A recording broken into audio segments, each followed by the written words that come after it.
welcome again, and thank you so much for joining us for our session today. I just want to make sure the recording is on so that I don't forget to have the session ready for everybody else who is joining us or who did not have a chance to join us. So thank you for that. And thank you for participating in our session. Now, I just want to make sure if you can see my main screen.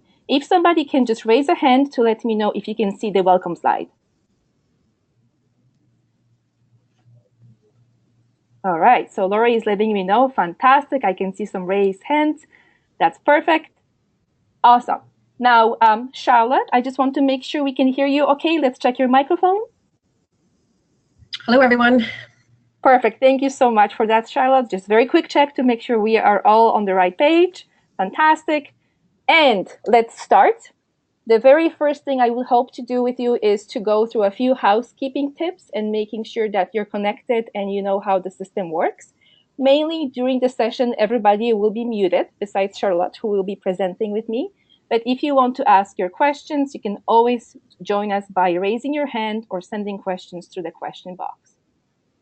Now, a reminder on how those things would look. So on your device where you're looking at the tools that you have available, you should have attendees section, you have audio section and questions.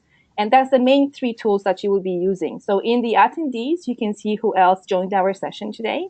In the audio section, you can control your settings. So if there's something wrong, you may be able to change the settings.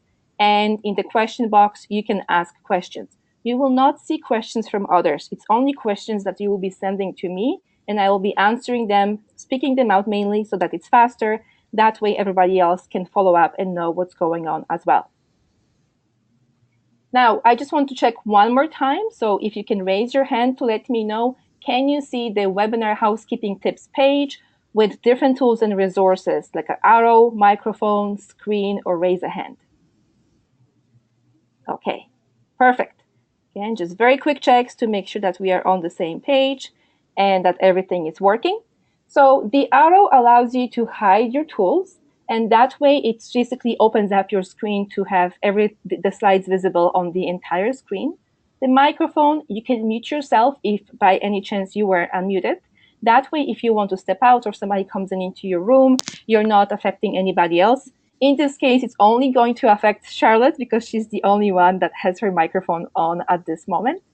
The screen allows you to switch from full screen to smaller screen. And again, raise a hand allows you to ask me a question and remind me that there's something you want me to see, notice, or to speak to me as well. Okay, so quick introductions about me and Charlotte. We are the two presenters today. I work for AlphaPlus. I'm the development consultant focusing on education and technology. I work with different organizations, helping them with technology implementation, testing different things, seeing how it will work when it's integrated into their practice, into their administrative tools, and so on and so forth.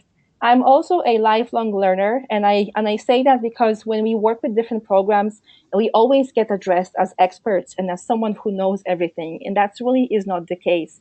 We learn as we go as well, and it's always a process that we go through, and we try to clarify that we are all lifelong learners. And with the technology and the speed of the technology we are dealing with, it's almost impossible to be an expert in anything because literally I can tell you and show you everything today about the tools we are discussing, and tomorrow they could look totally different, and I have to relearn. And I think it applies to many of us when we think about it that way. I am a Google Apps user. I use them at home for personal purposes, and I use them at work. I'm a big fan of Google products. It's one of the reasons why I often suggest that as the first tool to explore when we are talking about integrating or trying something new. 3 years, I think now that I have been using it on an ongoing basis, and I really haven't looked back. But I know different users, different preferences, so I'm always open to ideas and suggestions on how other tools can be used as well. And that goes back to my life learning experience as well. Now, let me introduce to you Charlotte, who is a coordinator for Adult Literacy Program. Charlotte, I'm going to let you speak and introduce yourself. That probably would be much easier. Okay, thanks, Monica.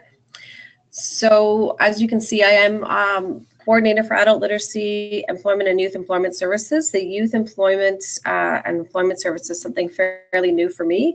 And you can see that I'm a new Google Apps user, and I'm actually using the knowledge that I have so far with the youth employment and employment as well. So I'm able to use it and expand it beyond the literacy program, which is great. As Monica said, I am also a lifelong learner, learning something new every day. I think every time I talk to Monica, I learn something new, which is fabulous. And on the side, when I'm not working, I call myself the vinyl junkie. I love vinyl records and collect, and I've actually started using Google Drive for my files for vinyl. So I keep a log on what I have and what I still need to get or what I'm looking for. So I can open that up no matter where I am on my phone and look at my list there too. So I can always add to that easily. So that's awesome. Yeah. I thought about using it that way. That's fantastic. Thanks, yeah, lots of different ways now that I'm using it. So perfect. Fantastic. Thank you so much for your introduction and for joining us today. I know you have a busy schedule, you travel a lot, so we really appreciate you taking the time to participate and talk about how you're using some of the tools and sharing that with others. So just to give everyone a quick overview of what we hope to do today, I will have to do a bit more information about AlphaPlus coaching services, especially for those of you who may be joining us for the first time or don't know about our services as much. We will talk about Charlotte's program specific needs because they have been the driver of what and why and how we use the tools. We also want to share with you sample assessments that we have developed, and they have been developed in Google Forms. And we put them together into Google Sites. So we will go through that process a bit. And I also want to explain that we broke the presentation into sort of two sections. The first section is really a very quick overview of all the assessment tools, how they are added to the website, and then what worked, what didn't work for us.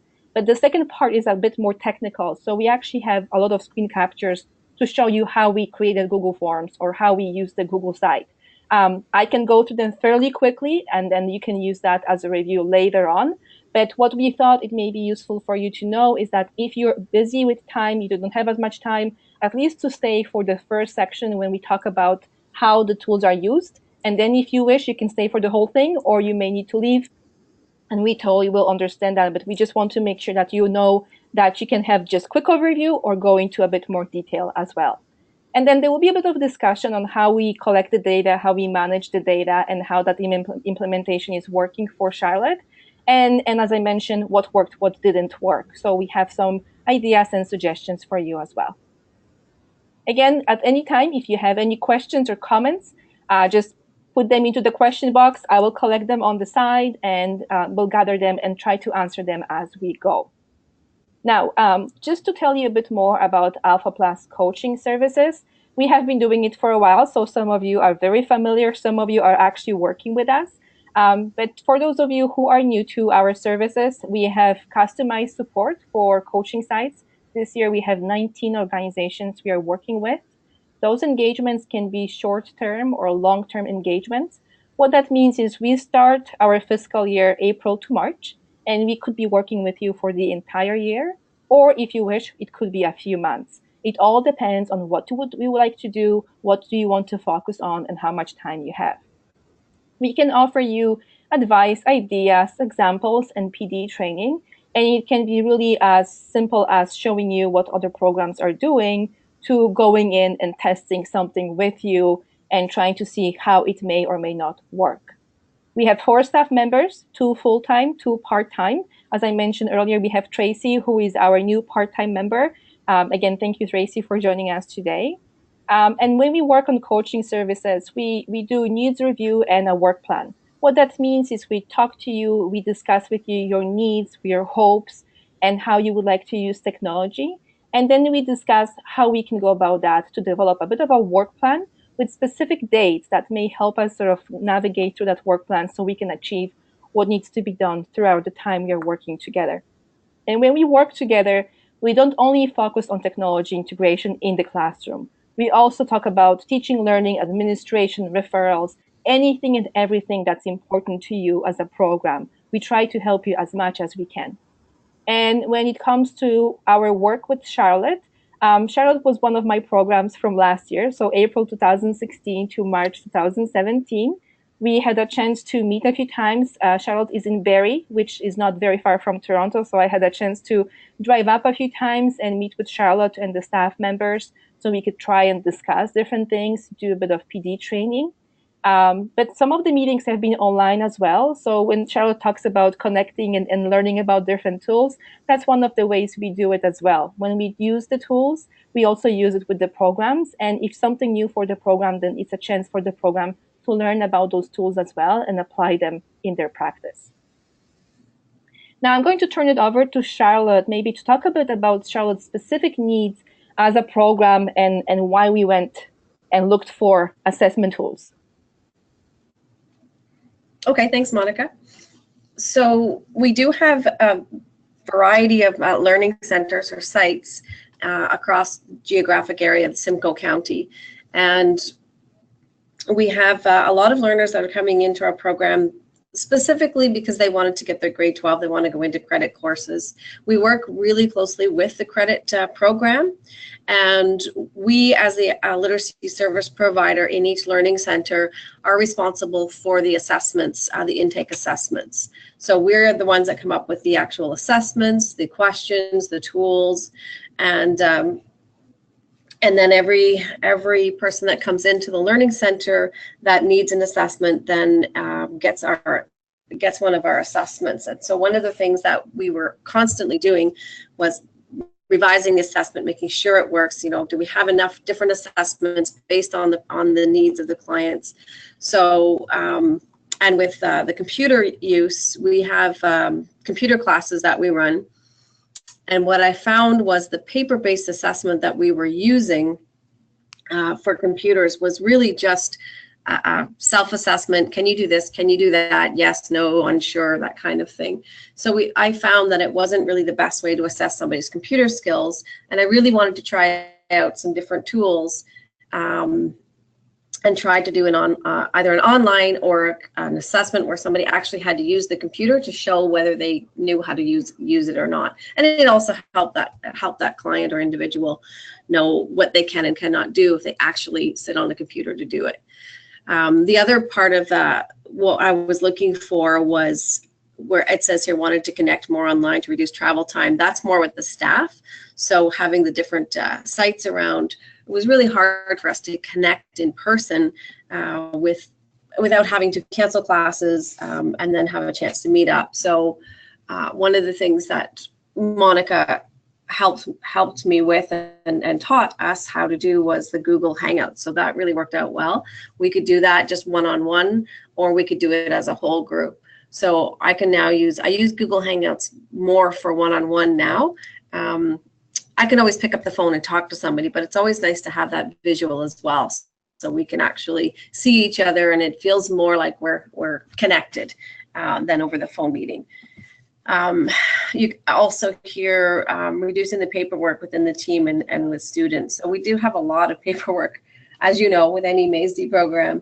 There are lots and lots of paperwork. So we were trying to figure out a way that we could share our documents better so that we're not always printing out and revising and doing this and that. So Google Drive was one way that Monica showed us how to collaborate more on our team, on our paperwork. So that helped as well.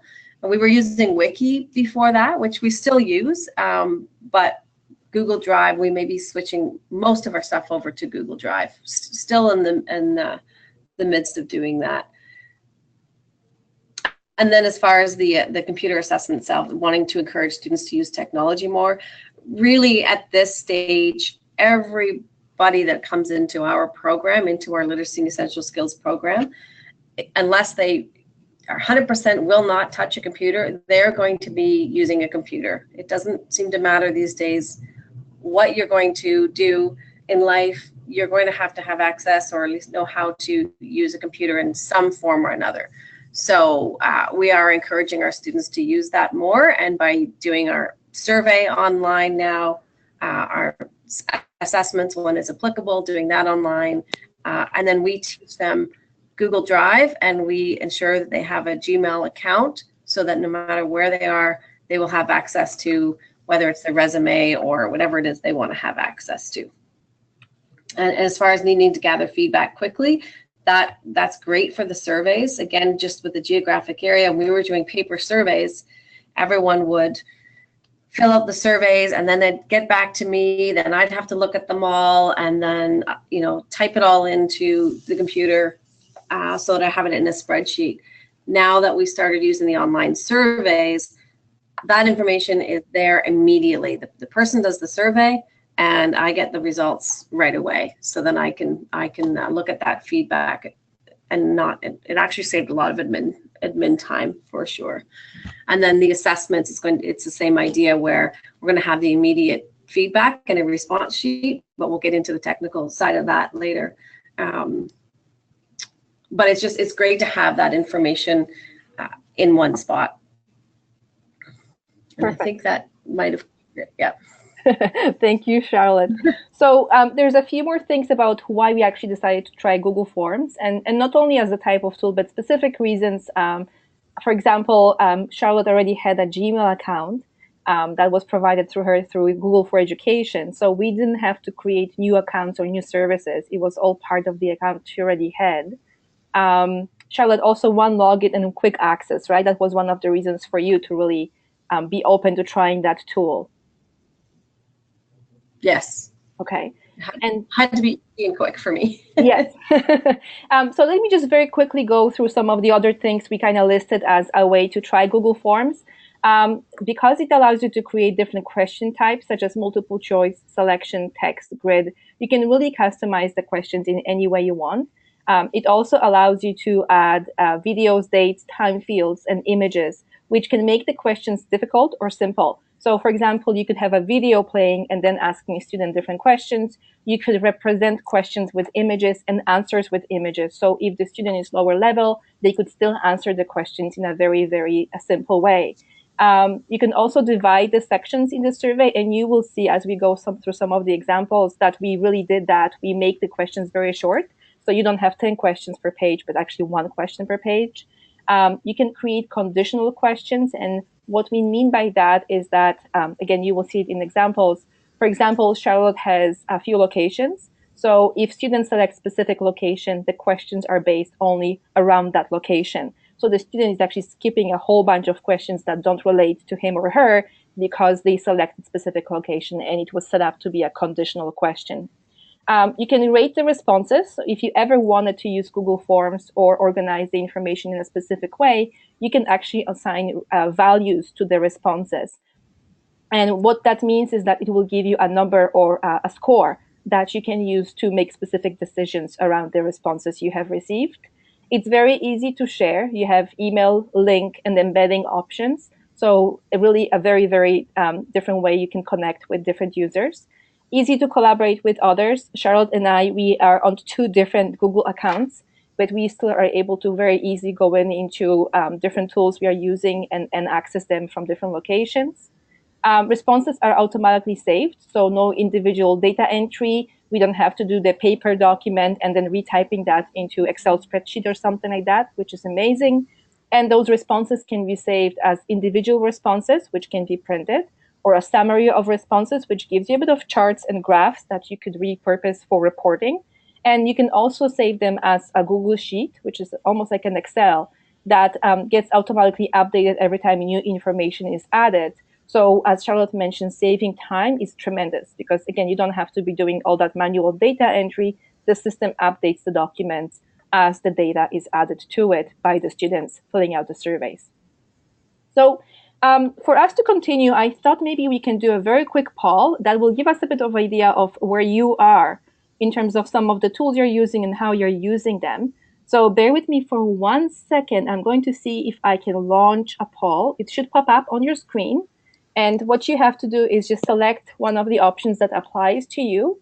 And the first question is, how do you do assessments now? And it could be different types of assessments, digital skills, learning styles, etc. How do you do them now?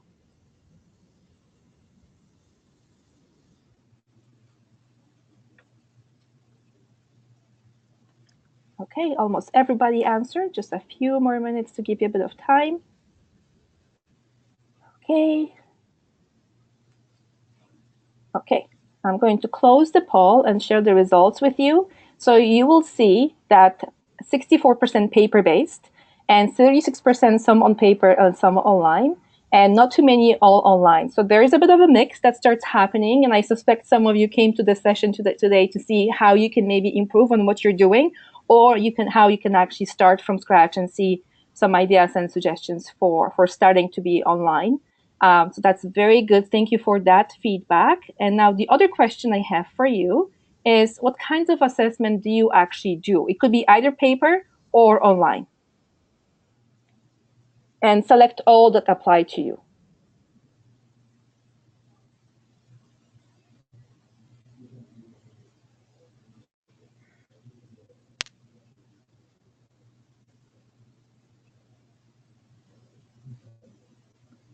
You're almost there.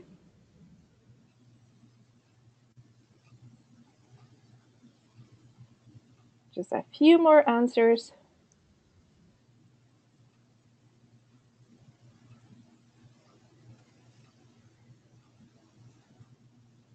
Okay, so let me close the poll and show you the results again. That is actually very interesting. So reading, writing, math, and digital skills are the most popular ones. Reading, writing, 90%, math and digital skills, 80%, and learning style, 70%. What's interesting is that I was really curious to see how many of you actually do digital skills, because we know some of the programs don't. So it's really interesting to see that it is actually getting embedded a bit more into the actual assessments that are happening in your program. So that's really good. And I really hope that from today's session, you will be able to get a bit more ideas and suggestions as well. I do have one more. I apologize for that. I did not include it on the slide, but this one is actually very specific. And this is really just to let us know. We had a session on Google Forms in June, and I just wanted to check with you how many of you participated in that session and how many of you didn't. And this one is mostly to let me know about some of the content we plan to cover with you today. So for some of you who attended this session, there may be a bit of a repetition for some sections, not all of them. But I just wanted to sort of do a quick check and make sure that we are not overwhelming you with the information you already know. Okay, I'm going to close the poll, and this is actually good. 80% did not participate in the Google Forms session, so some of the content we are going to share is going to be new to you. For those of you who did, I hope it's going to be a bit of a refresher and a reminder for some of you on how we did different things, and then a bit of a lesson or again, something that you may want to consider again. All right, so let's get back to our presentation. Thank you for participating. This is very helpful because it really helps us sort of make sure that we answer some of your questions and we know who the audience is for this presentation. I'm going to turn it over to Charlotte and just very quickly ask Charlotte to tell us a bit more about the types of surveys we created. Charlotte? Sure. So for this particular assessment, what I was looking to do was not just ask people what their skills are, but what they know about technology and what they've done with technology and what they want to do. So it's, instead of calling it a computer skills assessment, I called it learning with technology, because it was really about them giving us more information about themselves and how comfortable they might be in the classroom with technology. The other part of this is, with our, not everybody that comes into our program goes into credit classes. Some of them want to go into employment, or they have independence goals or other goals, but so many of our students do want to come in to go to credit classes. Our credit classes have moved from being teacher-led in-class, person-to-person classes to online, what we call D2L, Desire to Learn platform, so online credit classes. So it wasn't just for us in Literacy and Essential Skills, but it's also for the learners that are coming in to go into credit program. They need to know how to use the computer.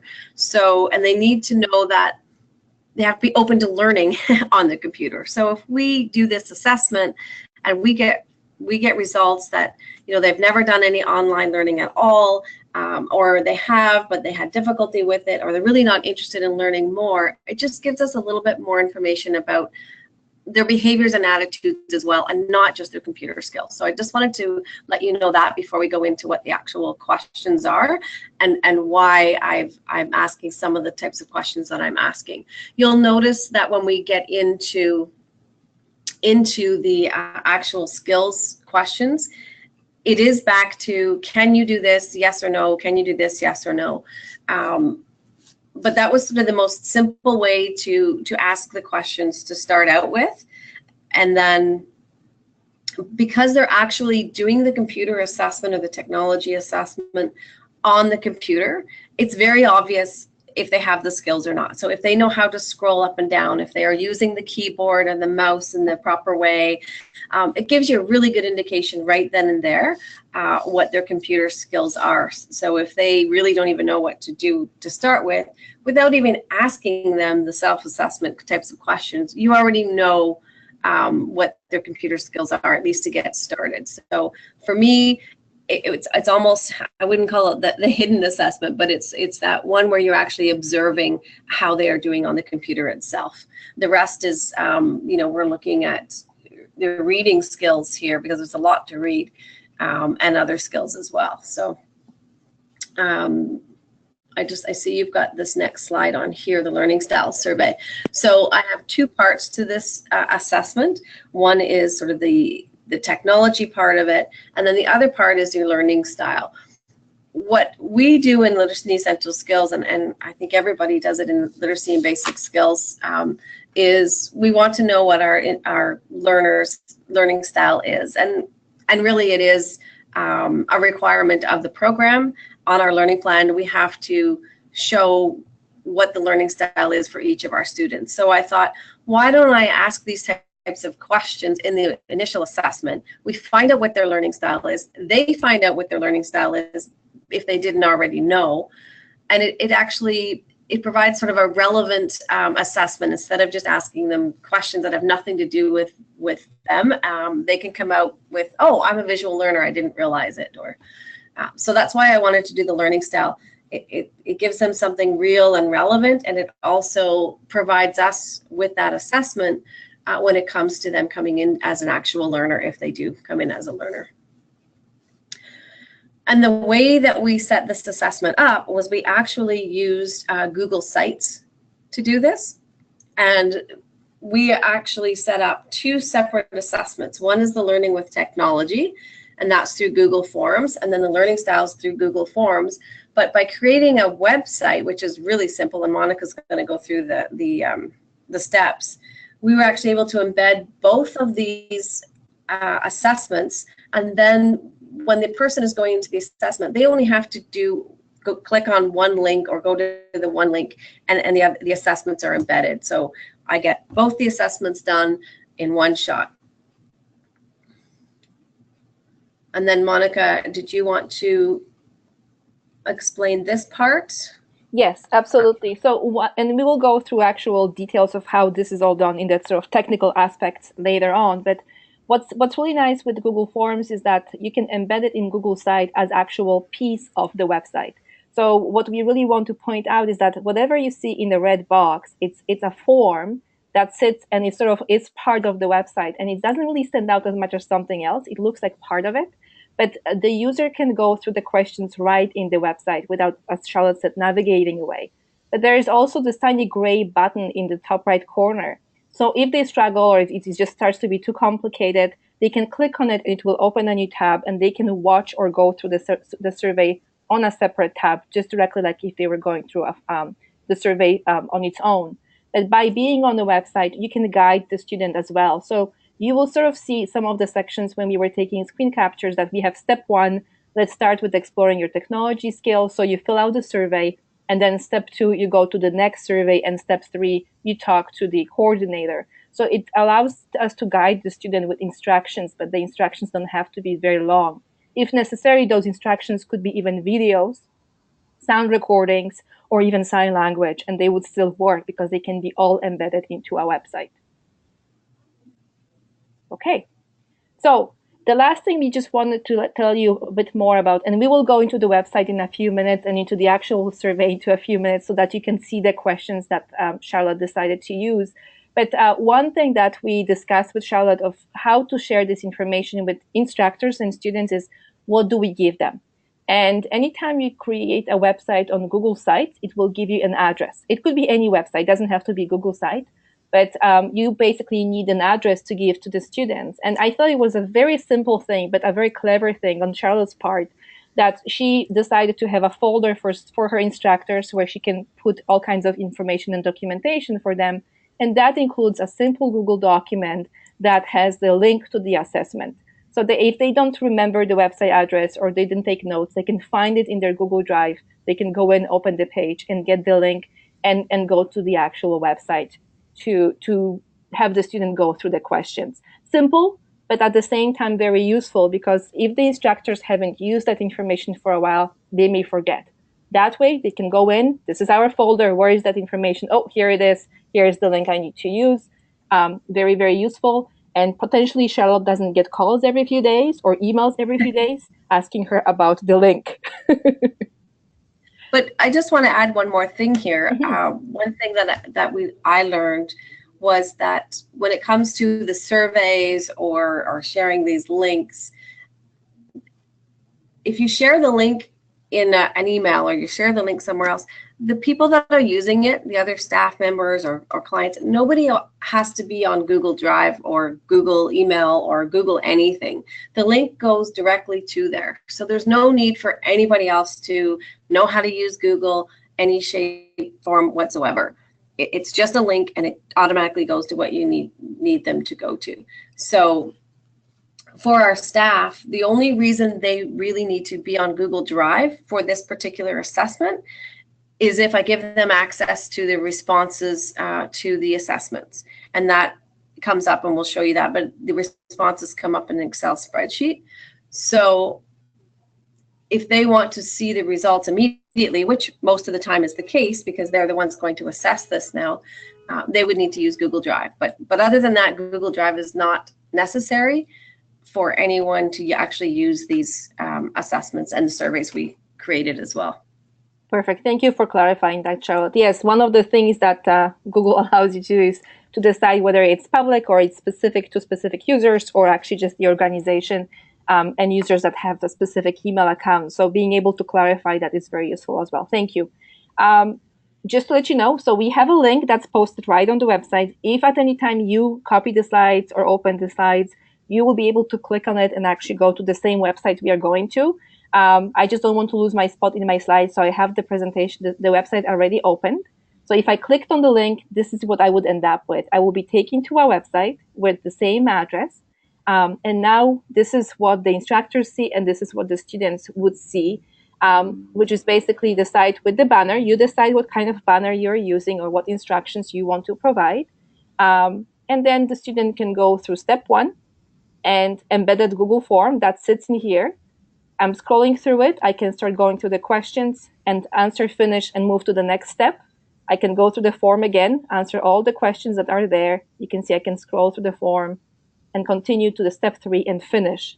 So what we would like to do now with you is sort of take you very quickly through some of those questions without leaving the website. We're right on this website. I can just read the instructions and hit next. And Charlotte, please chime in at any time as I'm doing this. I think the first thing about is the name, and really maybe that's something you would like to address as well. Why are we asking for the name? The reason that we really need to know the person's name is because the way I have it set up is that as soon as an assessment is done, again, the results go directly to an Excel spreadsheet, and then all of the assessments are there. So without the name, we wouldn't know which assessment it was. There's a date and time stamp, but it's important for the name. So the only people that are going to see this, the responses, are the assessors. So it's still confidential, but it was really important that they had the name so that we could tell whose assessment it was. Perfect. And then as Charlotte was talking, I was kind of going through some of the questions. So what device are you using? When do you use the devices? You can see in this specific question, there's multiple choices. So I can select more than one if I need to. And I can continue with the question. There's a few more. Which of the following do you use every day or most of the days? I can say laptop, tablet, cell phone. Those are the types of questions that not only tell Charlotte about the user, but also the environment they're working in, whether it's at home or at school or wherever they are. It just gives her that picture of a student as well. Anything to add to that, Charlotte?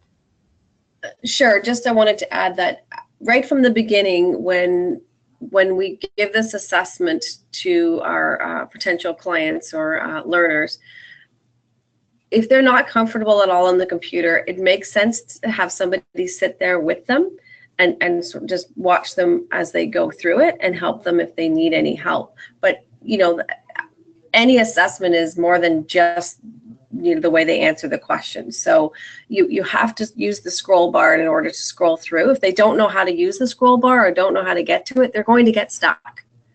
So if you just leave them in a room and say, okay, away you go, you know, they're definitely going to get stuck if they indicate at all that they're not really sure how to do this. So you may, and I haven't done this yet, but you may want to ask even just a few sort of pre-assessment questions before deciding to use an online assessment such as this with a client. So it might be, do you know how to use the scroll bar? Can you click? Do you know how to click?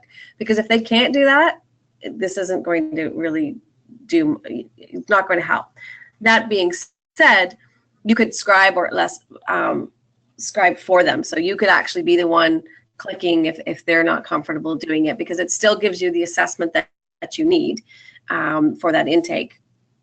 But you would also, I would think, want to make your own notes, or you know, had to walk through with the client and had to scribe or whatever. I guess it's not scribing, you have to click for them. Perfect. And then the other thing I just want to add is, as I'm going through different things, you will see many questions are more than one option to choose from. And then also the students can provide additional feedback or notes. Notice there's a progress bar, and that is sort of to help whoever is using or doing the survey to sort of see how quickly they're progressing. If there's so many questions, they can get overwhelmed, and then they can feel that this is a bit too much. So that tells them that, okay, within 5 minutes, I'm actually halfway through. So this is not a long survey. And the other thing we want to show you is that next to the question, it says 1 point, 1 point. It's something you can show or hide when you're setting up a survey. But what we are using it for is we actually are rating the answers. And the reason for that is that anytime the student says yes, they get a point. And that point is to tell Charlotte that if there were 30 questions and the student answered 15 or 20 of them as yes, or I don't know, I don't have the device, anytime they want to learn about technology or they don't have technology, there's a bigger chance they actually need the support. Am I explaining this right, Charlotte? Yes. Yep, exactly. Okay. So actually, the higher the score, the more they need our services. But it also, if they actually are going to see their points, it doesn't make them feel quite so bad if they got 2 out of 26. They got 23 out of 26. But it just means that they need our services even more because they don't have the computer skills that they need. So it actually shows them that, because sometimes people will come in knowing they want to come into our computer class, but we still have to just assess them and make sure that their skills are at a low enough level that we can help them. So in that case, you know, if their score is really low, it's because they already have what they need, and so we can't really support them. So it was just kind of that psychological thing that we're trying out. We could have done it totally the other way and put the score really low if their skills were really low, but we're trying it this way. Perfect. And when you finish, you saw I could actually add additional comments if I wanted to, but it was sort of more neutral. And then when the student is done, they can view their score. So if I click on this here, they could actually technically go in and look at their score. It says total points 8 of 26. And very rarely they will actually go and look at the score, because what really will happen is that they will basically move on to the next question. They will not be looking at their scores until the instructor actually told them to do that. So there's 2 ways to go about that. And as Charlotte said, if there's an instructor sitting and helping the student and noticing that the student is actually very comfortable with technology, then they can explain that this, you know, why the score is low rather than high, because we're looking at the opposite. But really, the score is not for the student. The score is for the instructor or coordinator to help decide what to do next, right? Yes. Okay. So now that we did the technology piece, and you saw some of the questions, as Charlotte mentioned, they're sort of self-assessment, a bit environmental of the situation where the student is at. The next one is the learning style. It's kind of similar, but just slightly different. We added a bit more images to this one. And again, it can be done right on the website, so the student doesn't have to navigate from the website. So again, you provide the name. And we do ask them to put their name in again here because it is a separate assessment. So I know sometimes they look at this and, well, I just put my name in the other one. Why do I have to do it again? It's because the results come out in a different spreadsheet. So I don't know how to avoid having them put it in twice. Yes. And this was a bit trickier for us because the other one we could sort of rate and everything, but this one, because they can have multiple responses, the system doesn't grade on its own multiple responses. So what we did is we create a question, learning through seeing, select all that apply, and then they would make their selections. And as the second question, we actually asked them to count how many check marks did they have. And so in this case, let's say we have 4 check marks, and then they continue to the next question. So kind of they're not only answering the question, but already rating themselves or evaluating themselves. It doesn't sound right when I'm saying it because they're not really rating. They're just sort of seeing what they said, and that will influence some of the information later on for them so they can actually self-assess or decide about the answers. Did I explain that right, Charlotte? But it also, yeah. Yes, sorry, I didn't mean to interrupt. It also helps with understanding what they're reading. So you can, if they skip that piece and they have trouble with it, it means they really didn't understand what they were reading, and that could be part of the issue. So I'm also trying to see if this is a good assessment of their reading. Yes. Unless they actually do fill in any of the comments at this stage, we're not assessing their writing skills at all. It's something I could certainly build in and make the comments mandatory, and then they would have to put something in so I could look then at their spelling and their grammar and whatnot. But at this stage, I haven't done that. Mm-hmm. Yes. And then you saw me, what I did is I tried to remember the scores I had. So that's another assumption that the students will go back and sort of remember the scores, and then they fill out the information. And then based on that information, they can see if they're visual learners or tactile learners and so on and so forth. But many of those types of assessments, specifically about learning styles, were similar, where you kind of are told that it's not only one style, that there could be multiple styles that are applicable to you. So it's also to show them that sometimes it's not only one, that you can have multiple styles, and then could be a discussion again with the instructor or the coordinator to sort of explain that a bit more in detail as well. So again, hit submit. And now in this case, both surveys are done, and the student can basically finish the survey, go back to the staff person to let them know they're done. And at that end, the staff person has access to the back door and see all the results of both surveys, whether it's at the same time they're together or review it and make another appointment. How would that work for you, Charlotte? Would it be at the same time or potentially a follow-up? It will really just depend on the situation, but the idea is that it's immediate. So somebody will do that assessment, and then the results are immediate, and then we talk to them about that assessment right then and there, as long as they have time to sit and discuss it. Okay. So especially for people that are coming in for computer class. So if they want to do one of our computers for work classes, we really need to know right away if they're suitable as far as the skills go. So we'll have them do that assessment, and then we'll talk to them right away. Mm-hmm. Perfect. And so in other cases, we might use this assessment once they're already in the classroom, and it's sort of an assessment of their skills if they really weren't interested in computers to begin with.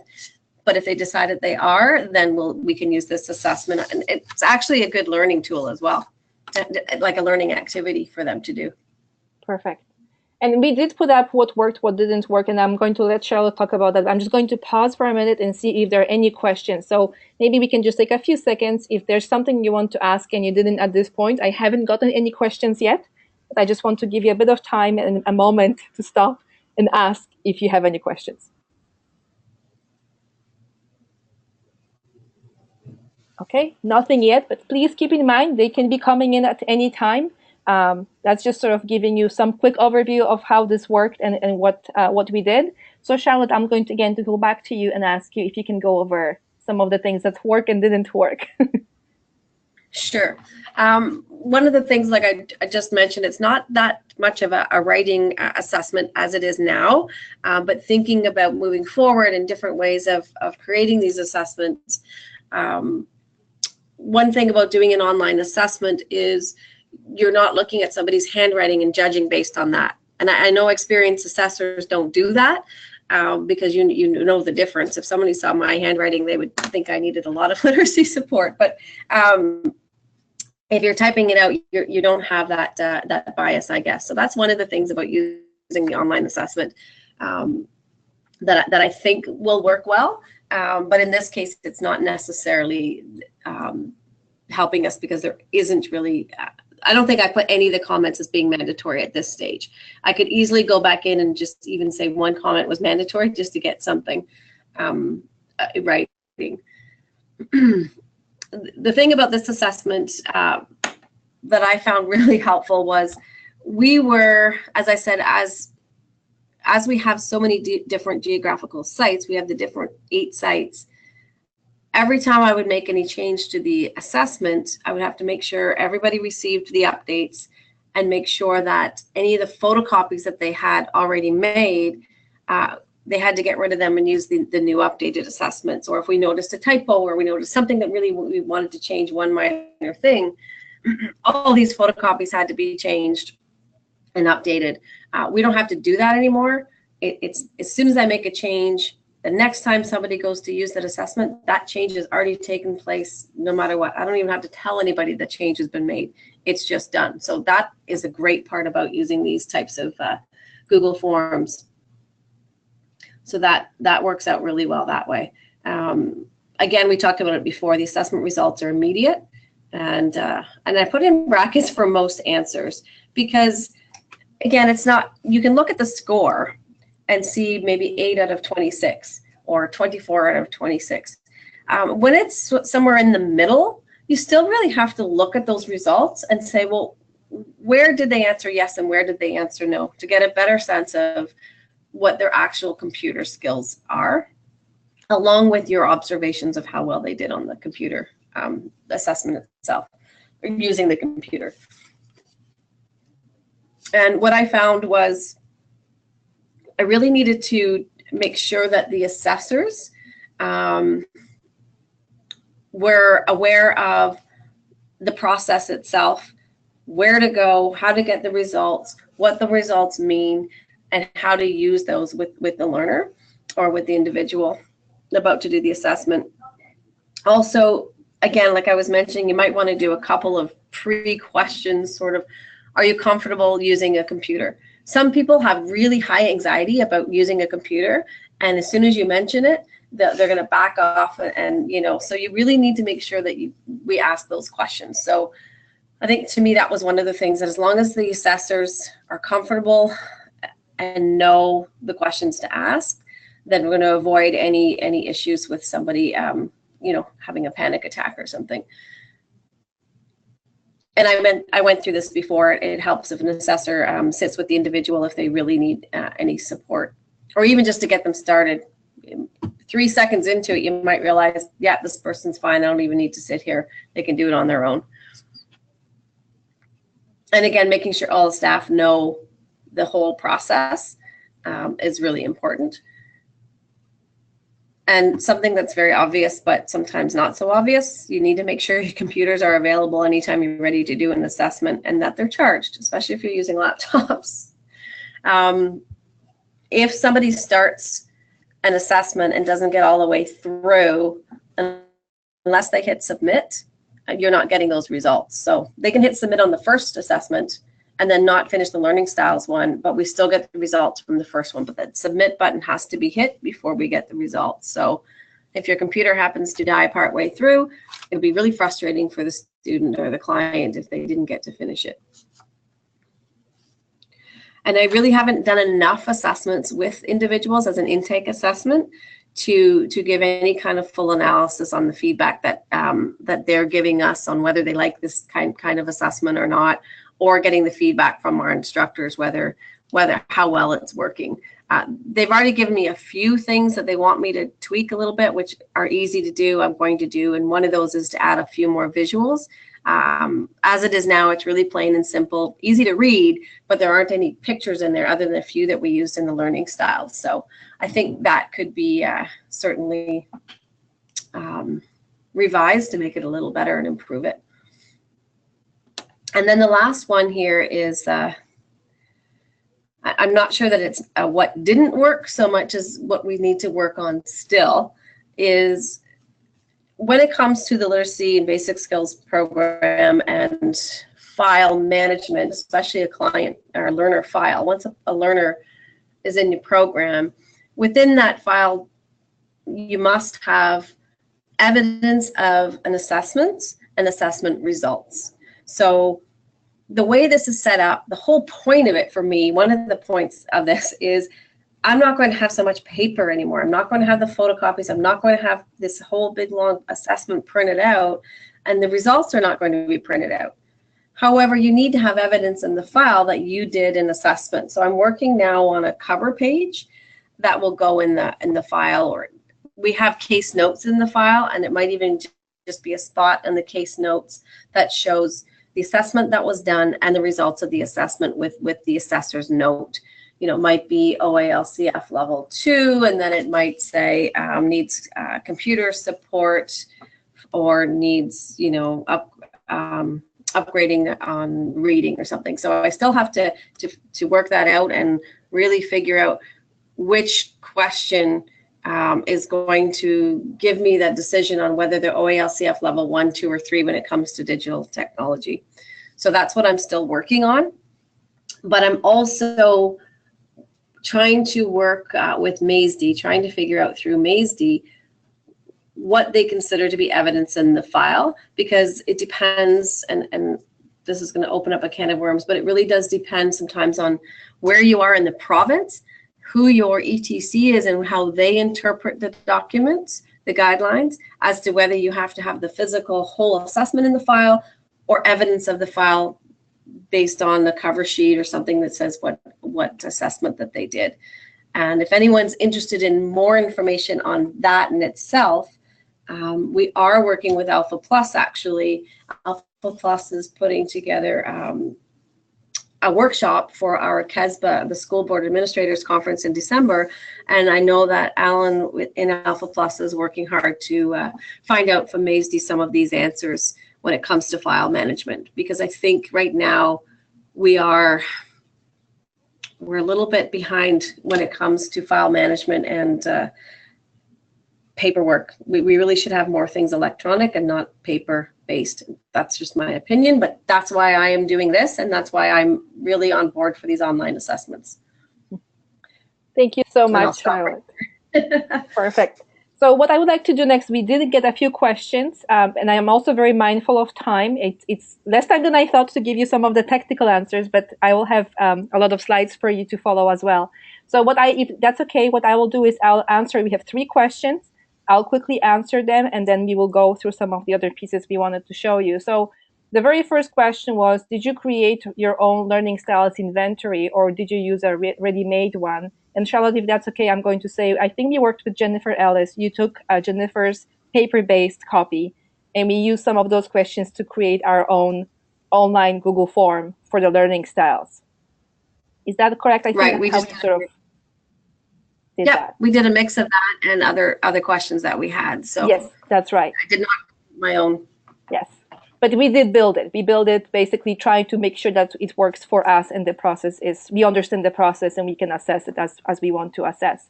The other question was, can we share the assessments? Of course, just send us a quick email. We will make a copy of the assessments and share them. I'm saying that for me and Charlotte. Charlotte, can we confirm we will do that? Yes. Perfect. Yes.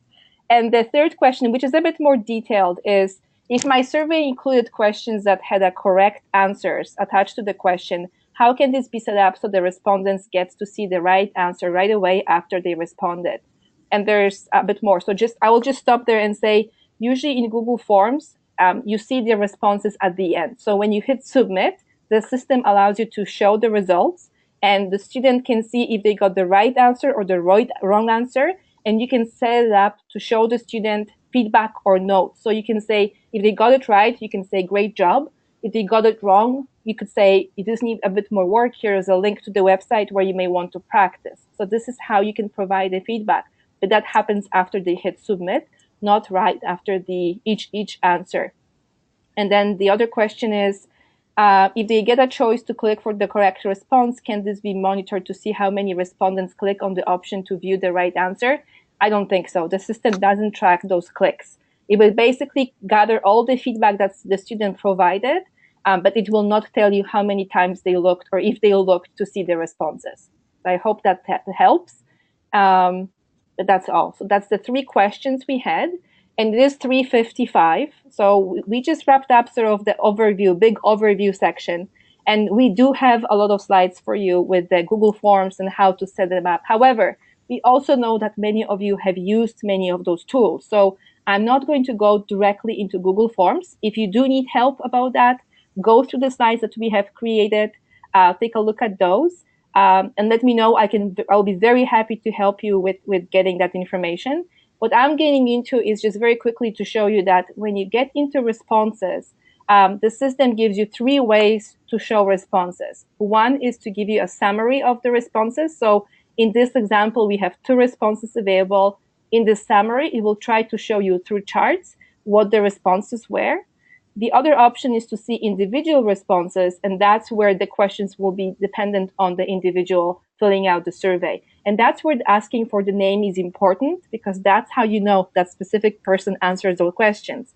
If you don't ask for the name, it's a generic, unidentifiable document that you're working with. And the third option for this is creating the Excel spreadsheet.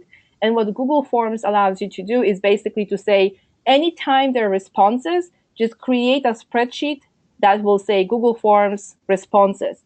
And it will be collecting all the data as you're going through it. And it will really look like this, where you will have the timestamp of when the answer was provided and answer to all the questions. If there was a name field, it will be showing as the first item.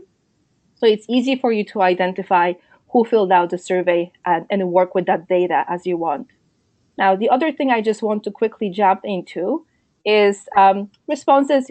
That helps you. We all know how it's very helpful, but I do really want to get into the Google Site part, because that's the sort of piece that brings everything together. And I know that, yes, we can provide links to specific surveys. And if it's only one, that's the best way to do it. Just give a link to the survey. But if you have additional information, or if you want to put pieces together, overview, other notes, maybe more than 1 or 2 surveys, then Google Site or any site may be a place for you to create and put that content together. And Google Sites is built into any Gmail account, whether you have organizational account or a personal account, it already is there. It's one of the options you can get into. So when you go to the site, and if you want to try it, please try it today or whenever you have time, because it's very easy. You go to the sites and then make sure that you click on New Google Sites. The old sites is a bit more clunky and a bit more older look. The new sites looks like new websites. Very visual, very graphic, big fonts and everything. So it looks modern and nice to use. And when you go into it and you click New, it basically takes you to a page where you can go in and customize all this information. You can add the title, you can get slides, you can add pictures, you can add text, customize everything. But the main thing that I want to flag is publishing it. Many of you know that Google products don't have a save button. But in Google Forms, you need to hit send to make sure it takes all the changes. And in Google Sites, you need to hit publish, so it actually also takes all the changes you have been making. And the very first time you're doing it, you would simply click on publish, go through the name selection so you can actually name your site to whatever you want to choose. And there is a section that you need to decide. You will notice right now I have it selected to be only for AlphaPlus users. So if I publish it like that, no one from outside of AlphaPlus can actually access the site. I have to make it public to make it visible to others. So keep that in mind when you're publishing this information, because you may have situations where you want the site to be actually a bit more closed, more private, only visible to specific people. And only then, when you have that publishing done, you can go in and start making changes to the site. You can move content, you can add text, you can reorganize text. Everything is really visual, drag and drop. When I click on the text I already have, I can move it around, I can change the headings, I can change the colors. Everything is right there for you. You don't have to code anything, you don't have to worry about any of that. So the last thing is to show you that if you go in and you want to add a form, the way we embedded those forms is I'm looking at the website, I will go to the insert section, and if I scroll down for the options I can add, I have forms. If I click on it, it will give me a list of forms I currently worked on. So if this is one of the latest ones, I just look for the one I'm specifically looking for. I click on it, I click insert, and it gets embedded into the website. So the system does all the work for you. The only one thing left is to decide how do you want it displayed. Do you want it to be full page? Do you want to be on half of the page? And you can control that with the tiny blue dots, which are like sort of guides or markers. So you can resize your form.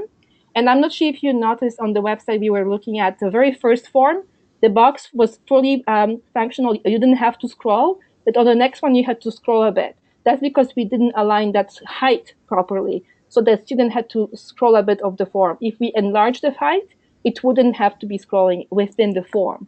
And that's how you can manage and control that. So I just wanted to highlight that and let you know that a lot of this information is there on our slides. Everybody will get a copy through the follow-up email. And I know you have questions. I can see them coming in. So I'm just going to go in there and say, why would you use Excel rather than Sheets? So can we clarify that question? In what case would you use Excel rather than Sheets? Maria, this is the question from you. Do you want to send me a very quick response on the question box? Or did I say use Excel? Can you clarify? Actually, I'll answer that, Monica. Yeah, go on. Yes. I think what happened was earlier I said Excel spreadsheet. Okay. I really should have said Google Sheets. Okay. So the responses actually go directly into a Google Sheet, which is very similar to Excel. So that was my mistake. Okay. I'm so used to using Excel and Word. I said Excel spreadsheet. So there's no need to Excel. It really does use Google Sheets already. Yes. But as a side note, some organizations are using Office and still use a lot of Excel spreadsheets. And you may or may not know that even if you have Google Sheets and the data is collected in Google Sheets, you can go in and download that document as official Excel document, and then you can open it with Windows in Excel to be working with it. So there's that possibility if you really need to work in Excel.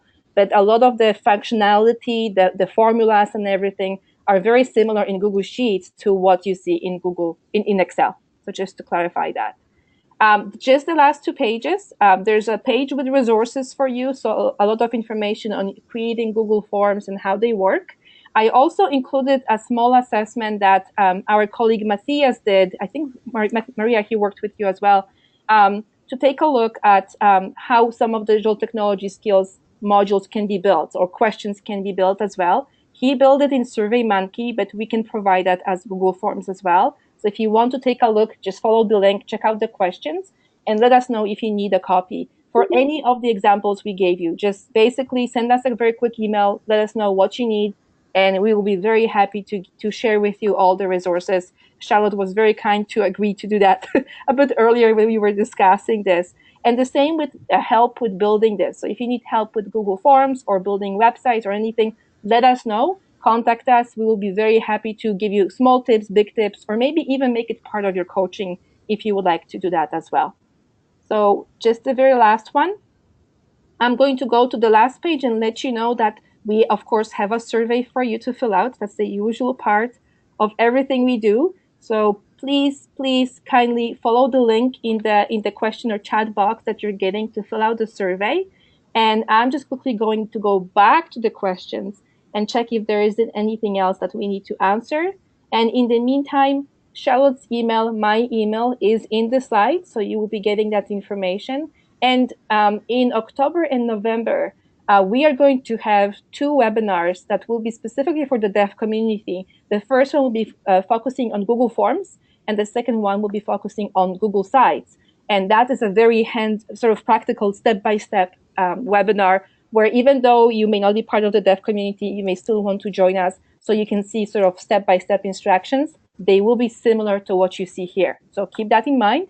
If you want to try on your own, try on your own. If not, join us again to see the step-by-step instructions from us. Okay? And the last thing, any other questions that you have, let me very quickly go in. I'm just seeing thank you for some of the participants. Some of you have to go, which is perfect. And thank you to Charlotte for sharing this information. So Charlotte, thank you so much. And thank you to all of you for joining us today. I apologize for having it a bit rushed, but I want to make sure we cover as much as we can so you can repurpose get inspired a bit with some of the information we shared with you today. So thank you, Charlotte. I'm going to start wrapping up. If you have to leave, please fill out the survey before you leave. If you want to stay a bit longer, please stay, ask us questions. Any questions, whether directly through the question box or through the microphone. Okay, so Charlotte, just a few more thank yous from the participants. I'm just trying to make sure you know what's going on. Perfect. You're most welcome. Okay, all right. So it is 4:05. I know some of you will be leaving, but again, if there's anything else, let me know. I can see Maria has a raised hand. It may be from earlier, but just in case, Maria, I'm going to unmute you. Hi, Maria. You're unmuted now. I'm sorry, I think I probably just clicked the wrong button. No, that's which is okay. my MO. But thank you so much for this, Charlotte and Monica. I'm working with a few programs who are working with paper-based assessments and trying to move in the direction you've moved in, and this is so helpful, so generous of you to share this. It's great. Thank you so much. Thanks, Maria. Oh, you're welcome. It's been great, actually. As you know, it's great to work with Monica. It is. I get to work with her every day. I can be really excited about technology. It can be really annoying sometimes. Tell me about it. But it can also, so much in here. It's so rich. Thank you so much. It's going to be so helpful. You know, when you do something like this, you know, programs just gain so much, and we have so little organized PD for people. This is just brilliant. Thank you so much. Thanks, Maria. Thank you so much. I appreciate it.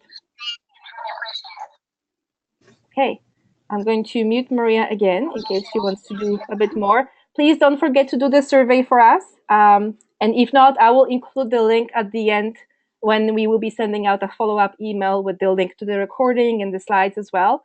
But whenever you fill it out now, it's usually faster and easier. We sometimes forget to do it later on. So if you have a few minutes, please do it now. And then contact us if you have questions, if you want copies of the surveys. All that information we will be very happy to help with. Okay. Charlotte, thank you so much today. Your help, your input is always amazing, and it always puts things in a different perspective for me, because as you know, I get excited about technology, and sometimes think it's going to be easy, and then we start testing and some things don't work the way we expect. But working with you and other programs gives us all a chance to sort of try different things and kind of come up with different solutions than sometimes we may be able to do on our own. So I really appreciate that, and your willingness to try those things as well is really important. Thank you. Oh, you're welcome. I wouldn't have been able to do it without the coaching sessions through AlphaPlus, though. So that's just one thing that really, right? So just putting that time aside to say, this is what I'm going to do, and have a goal and get it done.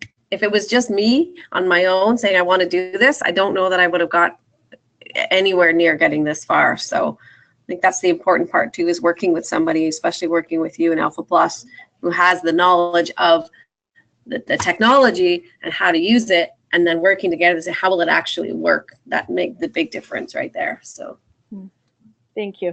And after today, I've actually even thought about some different ways to improve the assessment. So ooh, okay, now we have to talk again. Please share with us later on, at least. I will be very curious to see, because this is always a working document, and we talked about lifelong learning, right? There's this one thing, one piece that sort of changes your perspective for how you may want to do it. So I will be very curious to hear some of your new ideas. Good. Perfect. Okay, I'm going to wrap up everything. Thank you all for coming and for taking the time and questions and participation.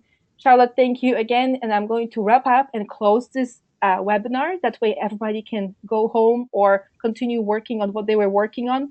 I wish you all the rest of the day to be nice and sunny and enjoyable. Thank you. Thanks, Monica. Bye.